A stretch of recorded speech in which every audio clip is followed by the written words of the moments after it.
G'day guys, Ronnie Dale, Four Wheeling Australia. In this video, 10 top tips for basic four-wheel driving on sand. Tyre pressure, type of tyres, how to stop and start on the beach, what gear to use, low range, high range, all those interesting things that you need to know. Also, manual versus auto. All that piled into one video. Stay tuned guys. Damn it, no reception. The car's coming in. What do I do? We're gonna start with the first and most important tip. Do not panic. Four-wheel driving is meant to be fun, especially on the sand at the beach. You're out for fun. If you bog yourself, it's all part of the fun. It's all part of the learning curve. If only I watched more Ronnie Dale videos, I'd know what to do. But if you watch the rest of these tips, it's very unlikely you should get bogged.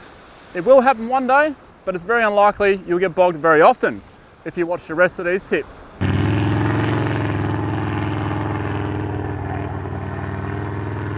This is not where you lower your tyres, guys. You've got to do it in the car park, and we'll go there very soon, because if you don't lower your tyres and you hit the beach, you're going to end up like the people behind me or these people down there. If you don't lower your tyres before you hit the beach, you're going to have to lower them some other point.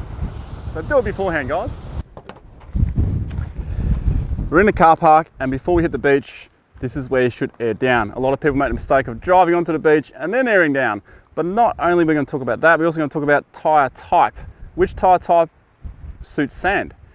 And we'll start with that right now actually. This is a mud terrain, 35 inch on the Land Cruiser. That's a big bloody tyre. On the Hilux we've got 33s, also mud terrain. They are absolutely perfectly fine on sand. All terrains, slightly better. Highway terrains, just as good as any tyre when it comes to sand. So a stock vehicle on highway terrain tyres can easily take on a beach. No problems at all. So tyre choice, it doesn't matter. The only difference is on a mud terrain or a stiff sidewall, even on like an aggressive all-terrain tyre, the real strong ones, you just have to lower them a little bit more. But we'll get to what tyre pressure you should be looking at as well. There are 3 different types of tyre pressures when it comes to sand driving. We've got the Luxy down to 16 PSI on the front, and we're about to do the rear tyres. Now you can see the big difference between 16 PSI and 35 PSI. There is a massive difference on the length of the tyre print. So we're not going for the width, we're going for the length. And there is a big difference on these two tyres at the moment. So the reason why the length of the footprint is better for you, it creates more surface area contact with the sand, so you got more flotation. So you can float across the sand. That's what it's all about. There are 3 different ranges of tyre PSI you should look at when it comes to sand driving. We're mainly going to look at beach sand, soft sand, and soft sand tracks. Your starting PSI, your starting pressure should be 18 to 15 PSI. That's where I always start when I go to the beach. The next range down is 14 to 10 PSI. That's when it's pretty soft. And don't be scared to go down there. It does come with a bit of risk if you turn too fast, but we'll get onto that a bit later in this whole tutorial. And if you get bogged, don't be scared to go to 8 PSI, maybe even down to 5 or 4 PSI. You've got to do what you got to do to get out. So don't be scared to go really low. But that's your 3 tyre ranges. So always start around 18 to 15, and once you learn about your car more, you'll figure it out yourself. You'll find your perfect pressure in that range. But don't forget, once you start modifying your car and it gets heavier, your pressures will be different.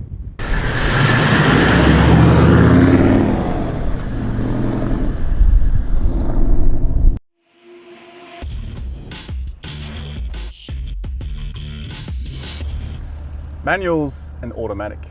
The Hilux over there is an automatic. We're sitting in a V8 79 series Land Cruiser, which is a manual. So we're going to talk about gear changes between the two. But before that, what's best, an auto or a manual for sand? Every day of the week, an auto is much easier to drive and much better to drive on sand. The gear changes are smooth, can't go wrong in an automatic vehicle. If you've got the right tyre pressure, and you choose high or low when you need it, which we'll get to, you should have no problems with an automatic. Manuals, on the other hand, they require a little bit more skill, but also much more fun to drive. So we're in high range, we're going to start in first gear, and off we go. Now normally when you just drive around, you change your gears at what you're used to, right? But when you're on soft sand, everything's about tyre pressure and momentum, and you've got to maintain your momentum. So rev higher than what you normally would, then snap your gear as smoothly and as fast as you can. And that's how you just got to drive on sand. Now for us, it's not too much of an issue, even if I do mess up here, because although it's soft sand, we've done all the right things. We've got the tire pressure down, and I'm maintaining a bit of momentum here. So there are many reasons for it. Number one, if you don't get that right, you'll bog down. And number two, you also wear your clutch a lot more, because if you're changing gears not at the right time, you're going to wear your clutch a lot more. You're going to find yourself riding the clutch a lot more too. Also, if you're finding yourself riding the clutch unavoidably, it's probably because you've got too much air pressure in your tyres as well. Let's jump into auto.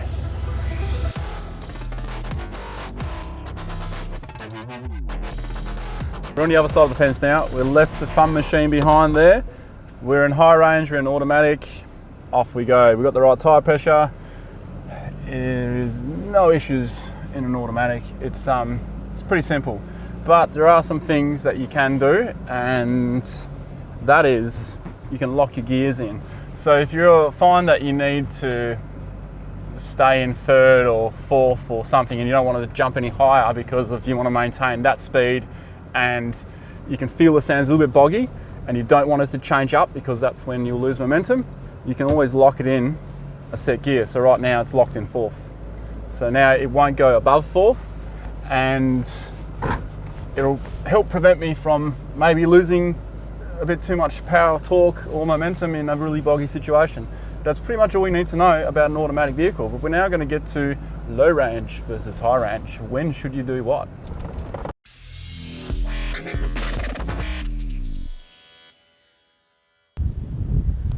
Low range versus high range. What should you be using on sand? It all depends on the sand really. How boggy is it? And there is a rule of thumb you've got to follow as well. So the first rule of thumb, if you are driving at lower speeds, so under 30 to 35 kilometers per hour, if you're under that, you could probably be in low range, because then generally speaking, it's probably boggy as well. But if you're driving 40 kilometers and up per hour, you should definitely be in high range. Most vehicles can't handle low range any higher than 35 to 40 kilometers. Your engine will be screaming its absolute box off if you're at that speed in low range. Also, if you're not sure and it's a soft beach and you can tell it's a soft beach, start in a low range. Always start in low range when you're not sure, see how you go, because you can always stop, change it to high range, and off you go again.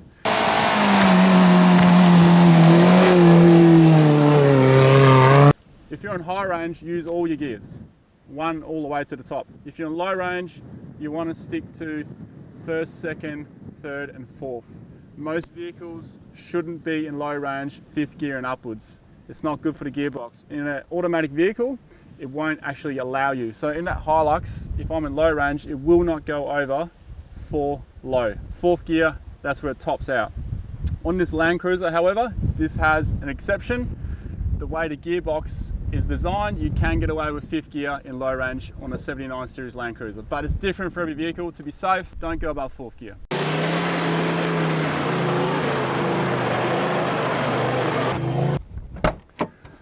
We're back in the fun machine, ladies and gents. Gear starting. If you're in low range and you're in a manual vehicle on sand, you'll want to start in second gear low most of the time. This doesn't mean every time, but most of the time. You will not be using first gear low much at all when it comes to sand, because sand's about momentum. You're not going to be driving slow. The only time you'll find yourself using first gear low is if you really need to creep out of a boggy situation, or if you're bogged. We're now in a situation where you would use first gear low, and that's just to climb down a dune or a hill slowly. That's the only time you're going to use first gear low. Otherwise, wherever you are, start in second gear low, and you have much more of a gear range to get you going, and then shift up to third, fourth.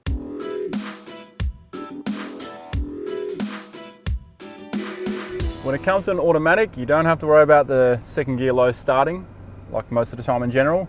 You just whack it in the drive and off you go. Now you will find though, you can flick it over to sports mode or manual mode in your automatic box, so you can select the gear. You will find that you'll probably use that a bit more in low range than you would in high range, because there are some situations where you want to keep it in second gear or third gear if you're in low range, particularly to do with, you know, rises, soft beaches and sand dunes. But more on that in part 2 when we talk about sand dune driving. If you want much more detail on low range gearing, there's a whole dedicated video to it. Link in the description below.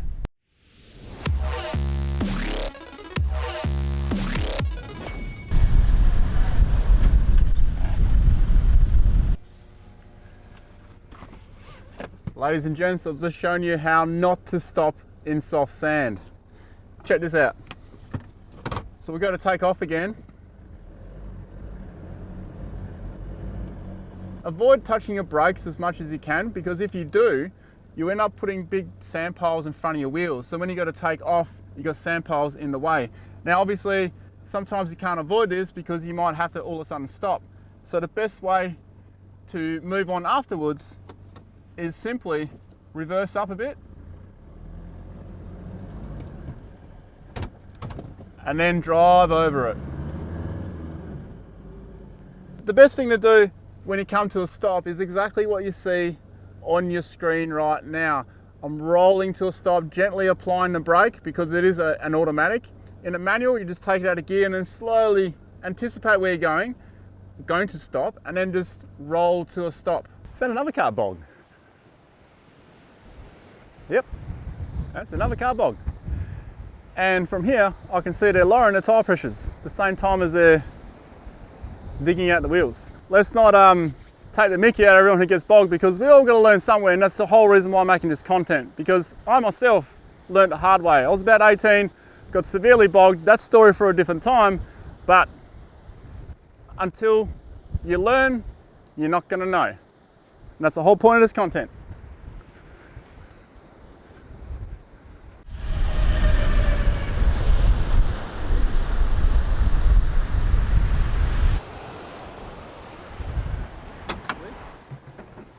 A lot of people are unawares when they come to the beach the first time, that is where to park.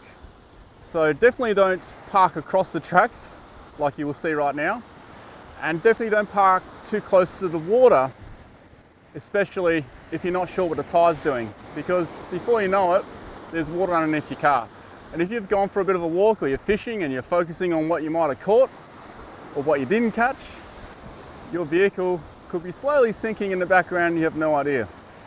So when you park at the beach, the best way to do it is an example like this.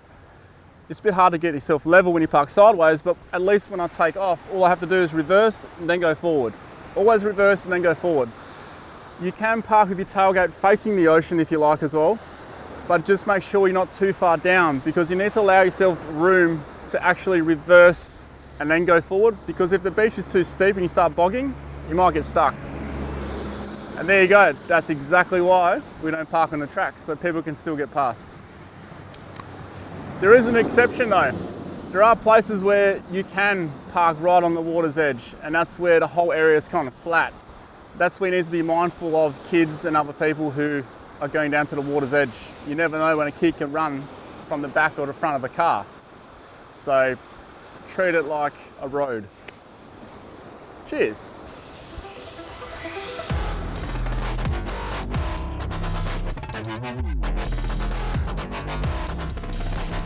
Let's talk about getting bogged, because eventually it will happen. It happens to everyone. Every single person who frequents at the beach will get bogged at some point. The number one thing, like I said at the very beginning, don't panic. Don't panic. Even if you are down by the water's edge, don't panic, because all panic's going to do is disrupt your thought process, and you're going to rush things, cut corners, and you might actually make it worse than what it actually is. It's a good idea to obviously dig yourself out as soon as you can with a shovel. Just remove all the sand you can around your wheels. If you're just starting to bog down, just stop, and generally you can reverse and go forward a couple of times just to compact. Even if you are only gaining an extra foot after 3 or 4 times going backwards and forwards, you're still making progress, and you're making a lot more progress than what you actually think. So just keep rocking the car and then you can take off. Perhaps consider lowering your tire pressure a bit more as well. Like some people we just caught up with here today. 2 cars bogged in the same area. Tire pressure's too high. So we helped them out, we helped them on their way. It's just a matter of not panicking and then just trying to understand why you were bogged. And if you get totally bogged, well, there's a link to a video down in the description below, because we'll show you how to get out of a bog situation with no tools or anything at all. Although you should have tools with you, and that's coming up next. What you need to bring with you when you go four-wheeling, full driving on sand, this stuff here, and the beach. But there are 5 things that you need for full driving and sand driving in particular. And to start with, the number 1 item is the shovel and spade, because this will help you when you get bogged or someone else gets bogged. That always stays in my vehicle. The next thing is either a proper deflator like I have here. That's what I recommend if you frequently full drive. It does 2 tires at a time. Or you can just get the cheap version, 10 bucks, 20 bucks, I guess. This will tell you the pressure and also release pressure. It just takes a lot longer than the fancy one over here. So that's the first 2 things. The third thing, now that you've lowered your tires, you need to also inflate them. So to inflate your tires, tire compressor. Now again, this is the fancy, pricey, good brand one, but you can get really cheap ones. So if you have highway terrain tires, just go with the cheap ones, you know, like the $20, $30 ones. But if you're getting more serious into full driving and you don't want to wait too long and you want something that's more reliable, then of course go for something like this, which is an ARB compressor. Reliable, fast. I've even got a twin compressor in the Land Cruiser because the tires are bigger. That's how you inflate your tires. And the reason why you need to inflate your tires is because if you hit the highway with low tire pressure, you're risking your tires being completely damaged and blown out. You don't want that. The fourth thing is your mobile phone. Why? Because if you get bogged, you can call someone. Also, you can check the tides. And when you do check the tides, screenshot it before you head to the beach, because you may run out of reception and then you can't check. It's a good peace of mind to have, or you can buy a tide chart book, but just use your phone. Cheaper, and you can update it. So those first 4 items are an absolute must have. You can't go four-wheeling without that. Item number 5, however, it's not something you must have, but it'll be your savior in a lot of situations and makes recoveries so much easier, and self-recovery. So forget snatch straps, forget winches and all that stuff. This is probably the first bit of recovery kit I would get for any vehicle, and that's the Max Tracks. Now, if you want to see a comparison video between these and all different other tracks, there is a description link in below, so you can see that as well. Now, these are the extreme versions, so they're quite expensive. The MK2 version, which is the complete plastic one, they're good enough for most situations. Go, go, go! But I use these because I frequently go full driving, and I help a lot of people out as well. So you can see these teeth are quite used. All right, again, a recommendation, but the first 4 items you must have. You shouldn't be full driving without them now that you know what they are.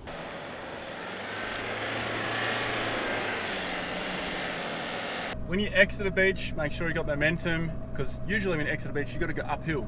So take your turn as wide as possible, get a nice bit of momentum, not too fast, but enough to get over the hill. Now every hill is going to be different.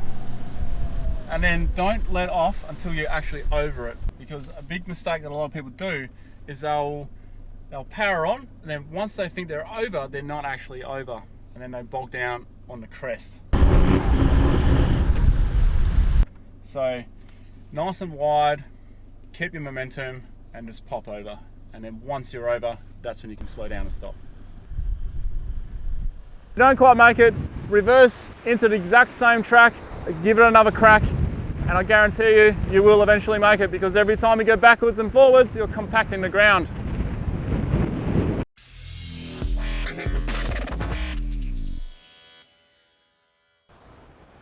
My final bit of advice for everyone watching. When you go to a beach in particular, that's where it's most intimidating. And if you don't have a lot of sand driving experience in you at the beach, have a look at the tracks that are already there. Sort of observe what's there. Have people driven there before? Are there people there now?